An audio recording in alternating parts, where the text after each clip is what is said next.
In this special episode, we're taking you back to an insightful conversation recorded in the charming setting of Bamanier, a renowned chocolate shop in Budapest. We had the pleasure of sitting down with Daniel Erdelyi, a software engineer from Zurich, who balances his demanding tech career with the rigors of long-distance triathlon. Daniel shared how fatherhood has reshaped his life and his ambitious goals in the world of Ironman competitions. Conducted by Ray Brown, let's revisit this engaging discussion with Daniel.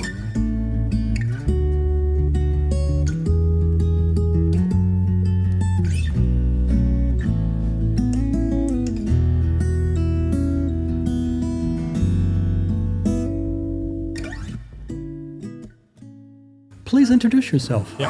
Hi, I'm Daniel Erdelyi, or Erdelyi, depends on how you want to say it.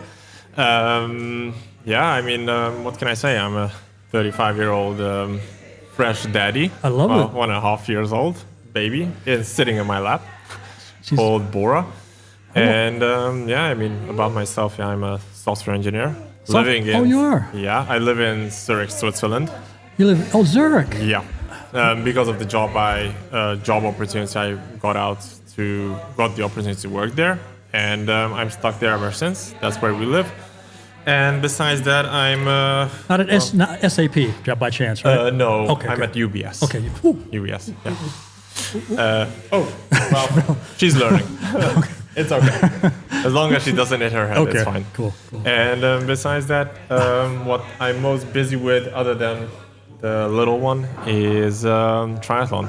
So I'm not a professional, but maybe semi-professional long-distance triathlete. Oh wow! So I'm doing Ironman distance races, half-distance races, and this year my goal is to get on the podium on the World Championships in Hawaii in my age group category. What is it called in Hawaii that you'll be going to compete? It's the Ironman World Championships. Ironman World Championships so this is in long, Hawaii. Yeah, it's long. This is long distance triathlon, but everybody just refers to that as Ironman, even though Ironman is a brand. Okay.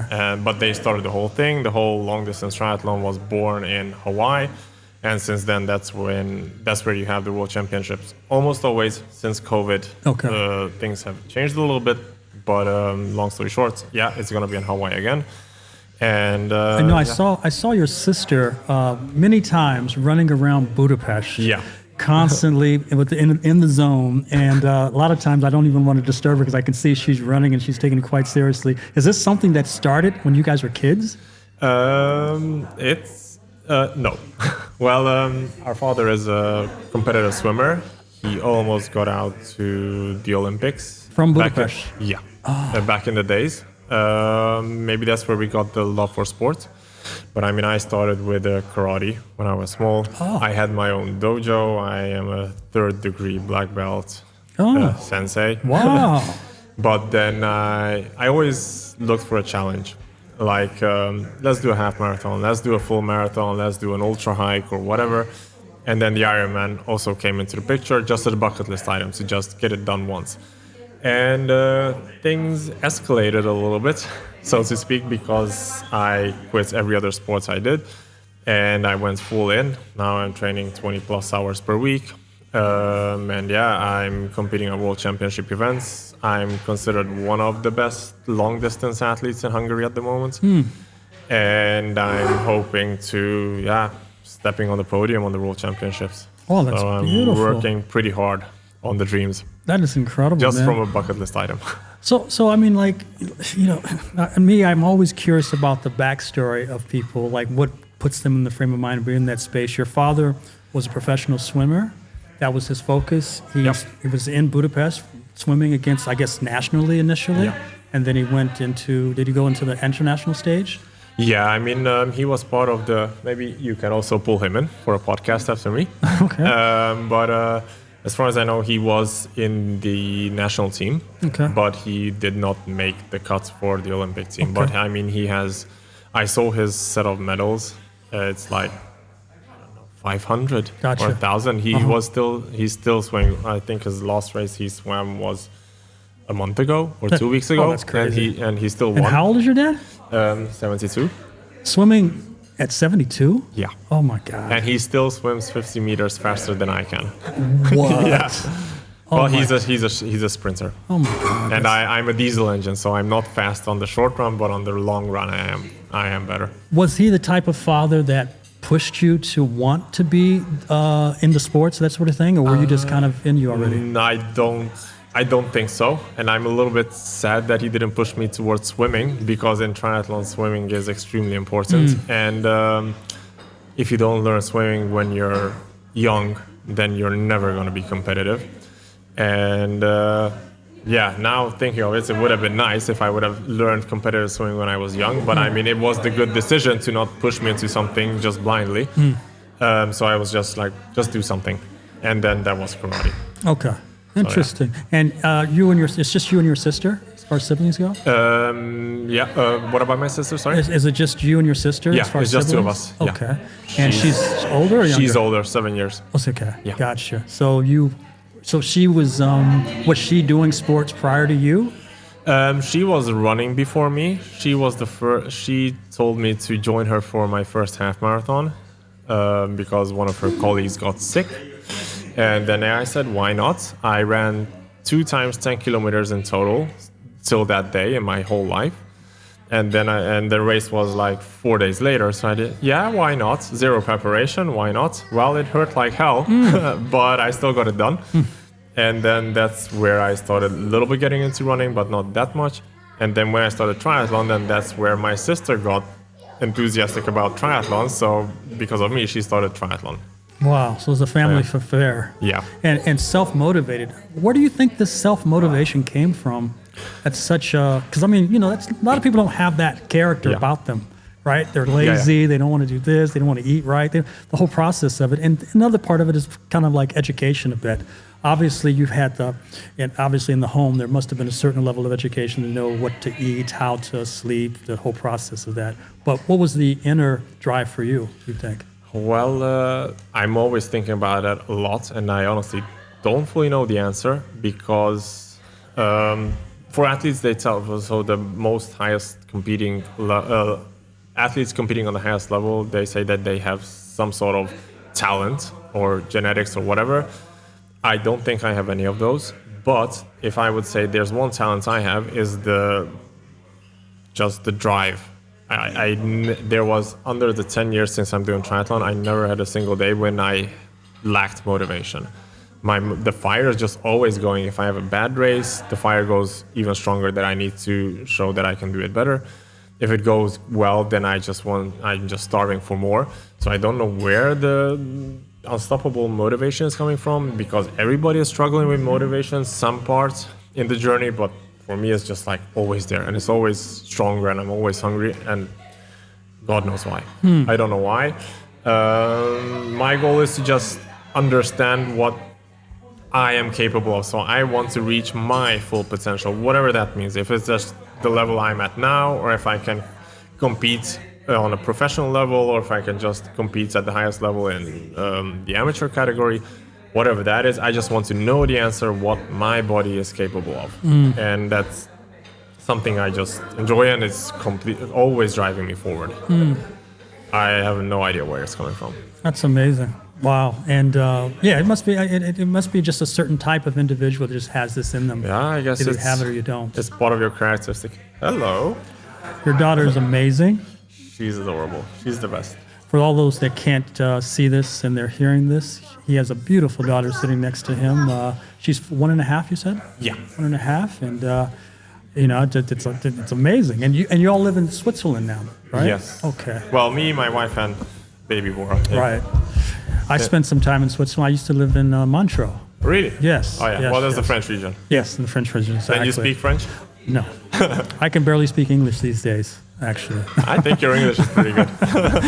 Bora? Yes. Do you want this one, Amit? Oh, There you yes. That's perfect. Awesome. Well, I'm glad you spared a few minutes to talk to me. That's awesome indeed. I have another friend I need to connect you with that lives in Switzerland right now. He's a good friend of mine. He's actually German. He lives in Switzerland, but he's also Hungarian as well. He speaks Hungarian. So I definitely will connect you to have you join my community with off microphone. So That's awesome. Yeah. this is awesome, man. I don't want to take up too much of your time. I think this is very, very cool. Get to know you.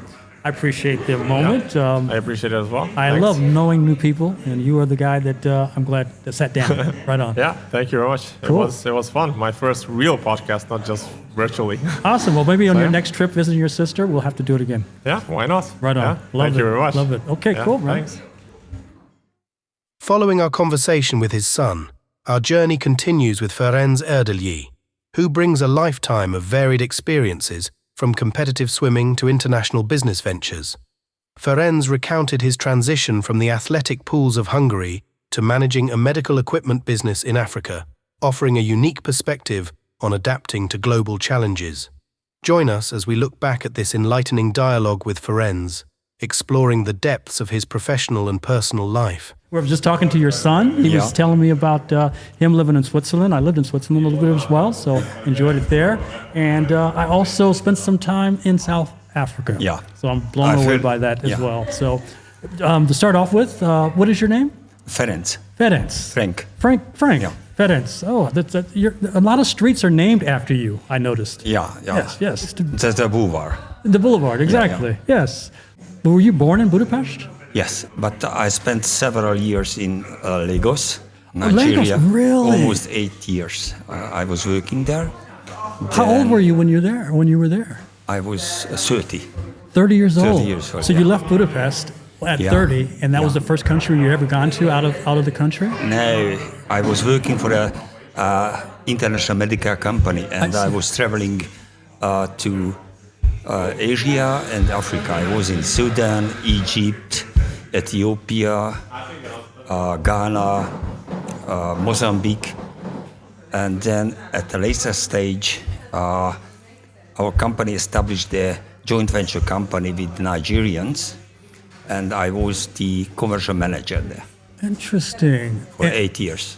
And was it an opportunity that came up and they said, okay, we want you to go here, or did the job take you there, or did you say... Yeah, the job take me there. Okay. It was a Hungarian-Nigerian joint venture, and I was working for that company, for that Hungarian company, and I made an application for the job, and I got it. Then we moved.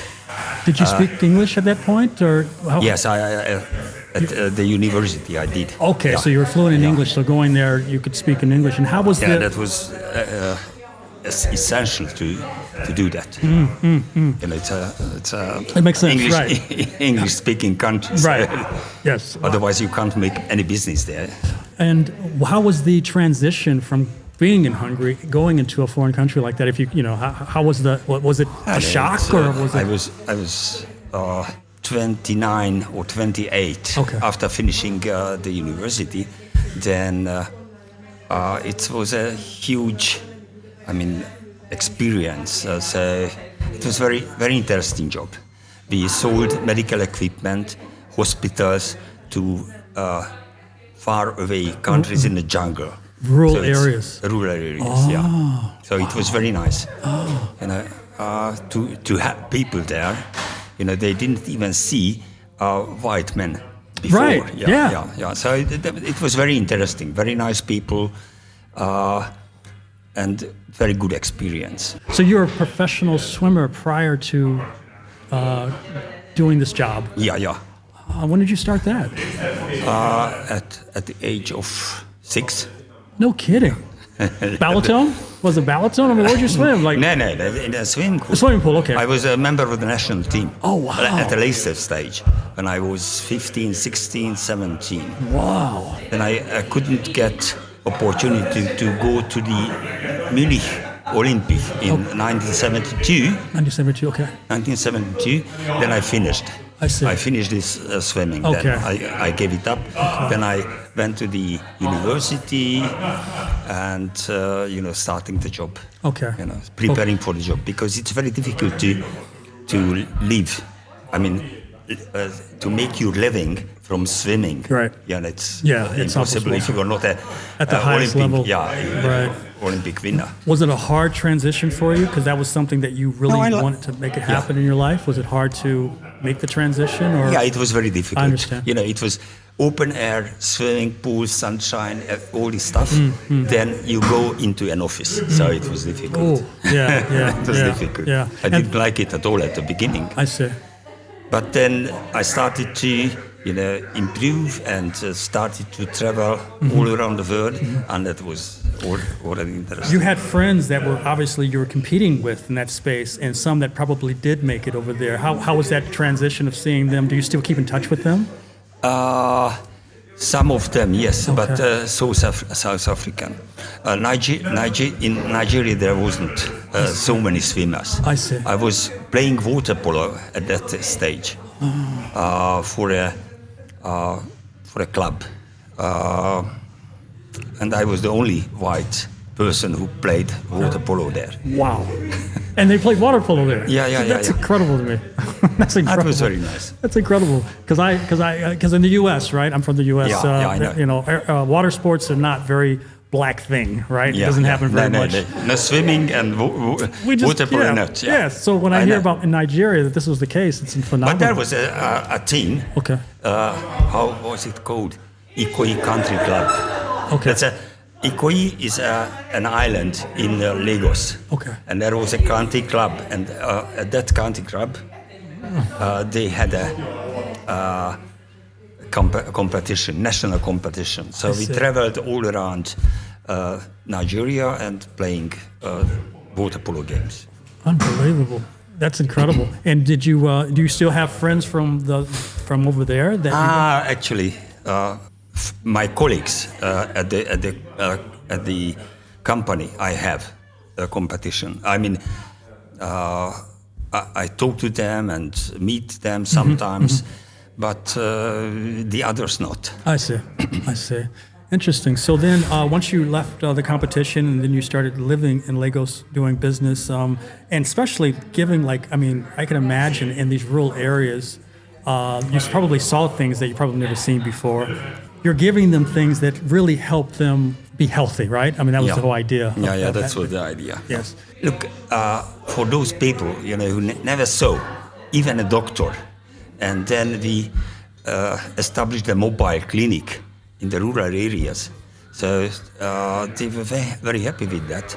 Unfortunately, at a later stage, they didn't have any doctors. So it was difficult for them. Okay. Lack of services and so on and so on and so on. Even the mechanical services, for the maintenance of the hospital, it was very difficult. I see. But on the other side, in South Africa, it was a different level. Okay. You were in South Africa recently. How is South Africa? It's actually much, obviously, I've never been to Lagos, so I don't know the difference between the two, but I'd imagine people drive really nice cars still. They have really nice malls and plazas down in Joburg. Have you been in Joburg or somewhere else? I was in Joburg, yes. Just Joburg? Joburg and Soweto. Soweto? Yes, and a few of the villages outside of Joburg I went to. It seemed like it's becoming better, but then, it's so interesting when you hear the news, it says one thing. When you're actually there, it shows you another, but maybe both are true. I don't know. We supplied that equipment to Soweto, Baragwana Hospital. Oh, really? And maintained, serviced, and supplied mainly disposable needles, syringes, and X-rays. That's what we did. I see. Do you still work for that company? No. Okay. Just I sold my shares. I see. So we moved back in 2001. And your kids basically grew up there then at a certain age of their lives, right? Yeah. Wow. And how was the transition for the kids? It was very difficult. Was it? Okay. Because the standard of living in South Africa is very high. Comparing, we had a huge house, swimming pool, tennis court, and so on and so on. And then we moved in a flat. Actually, it was a shock for them. To come back home? Yeah. Interesting. The dynamic. Wow. But my son was there for competition, for triathlon competition in karate competition. Not karate. triathlon. Triathlon. Got it. Gotcha. In Port Elizabeth. Okay. And we are planning now to go back probably Christmas time, just to look around, go to the Kruger, Cape Town, Johannesburg, and somewhere in the seaside. Okay. Near Durban. No, Durban. near Durban. Durban. Okay. Gotcha. Wow. Your kids are so driven. And I wondered where they got that from, and They got it from me. They got it from you. Okay. Actually, I never forced them. Yeah, that's what they said. They saw what I'm doing and they liked it. So Yeah. that's the reason. That's phenomenal. It shows that if you have a way that you do things in life, and kids look up to their parents, or they should at least look up to their parents, it shows that is a very important part of raising Yeah, kids. of course. Yeah. One day, I'd like to sit back down with you and have a deeper conversation about what the transition was based on that, really. Just talk to Nora. Then. Yes, of course. Absolutely. Because we are living not in Budapest. We are living 200 kilometers away from Budapest now. What's the name of the city? Nyíregyháza. Nyíregyháza. Oh yes, I've been lost there on the train many times. Where the train was supposed to go this way, and I was on the train that went that way. Yeah, that happens. Yes, happens. Unfortunately. Yes. Well, pleasure. Definitely pleasure. Thank you very much. Thank you. Thanks a lot. Cheers.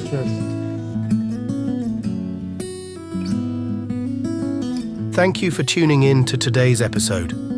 It's been a fascinating journey delving into the lives and passions of Daniel and Ferenc Erdelyi, each with their unique stories of resilience, ambition, and transformation.